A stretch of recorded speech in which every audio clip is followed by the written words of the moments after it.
కాంగ్రెస్ ప్రభుత్వం క్రీడల అభివృద్ధికి కృషి చేస్తుందన్నారు మంత్రి కొండా సురేఖ. హైదరాబాద్ హుస్సేన్ సాగర్ లో 26వ సబ్ జూనియర్ జాతీయ రోయింగ్ ఛాంపియన్షిప్ ను ప్రారంభించారు. యంగ్ ఇండియా సాధనలో భాగంగా క్రీడలకు రాష్ట్ర ప్రభుత్వం అధిక బడ్జెట్ ను కేటాయించిందన్నారు. జాతీయ స్థాయి టోర్నమెంట్లను తెలంగాణలో నిర్వహించడానికి ఆసక్తి చూపిస్తున్నారని తెలిపారు. ప్రభుత్వ సలహాదారు జితేందర్ రెడ్డి గ్రామీణ స్థాయి నుంచి క్రీడలను అభివృద్ధి చేయిస్తున్నామన్నారు. Sports authority chairman Shivasena Reddy ముఖ్యమంత్రి గారు నెంబర్ 1 తెలంగాణ అనేది ఒక ఎయిమ్గా తీసుకున్నారు. నేషనల్ రోయింగ్ ఛాంపియన్షిప్ పోటీలు కూడా జరుగుతున్నాయి. దీంట్లో under 15, under 13 boys and girls దాదాపు 23 జిల్లాల నుంచి కూడా దాదాపు 350 మంది కూడా వచ్చి ఇందులో పాల్గొనడం జరుగుతూ ఉంది. దాన్ని హుస్సేన్ సాగర్ వేదికగా జరగడం చాలా ఆనందంగా ఉంది.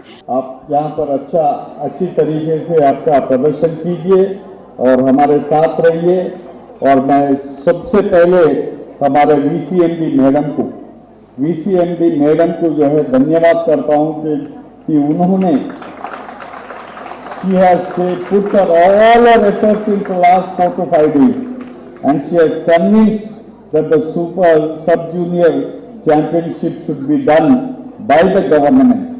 So this is the first time that a sub junior event is being done in Telangana by the government, and this shows that how much interested our Chief Minister is. That he himself is a player, he is a football player, he is a sportsman, and he has promised that he will make Telangana a sports hub. Hyderabad ముఖ్యంగా మరొక గొప్పగా రాబోయే రోజుల్లో మరొక క్రీడకు ఈరోజు కావాల్సినటువంటి సదుపాయాలన్నీ sports authority of Telangana ఏర్పాటు చేయడం జరిగింది. అందులో భాగంగా కూడా రాబోయే రోజుల్లో కూడా తెలంగాణ భారతదేశంలోనే క్రీడలకు ఒక హబ్గా తయారు చేసే కార్యక్రమంలో హైదరాబాద్ ఒక వేదికగా ఈరోజు తయారు కాబోతుంది.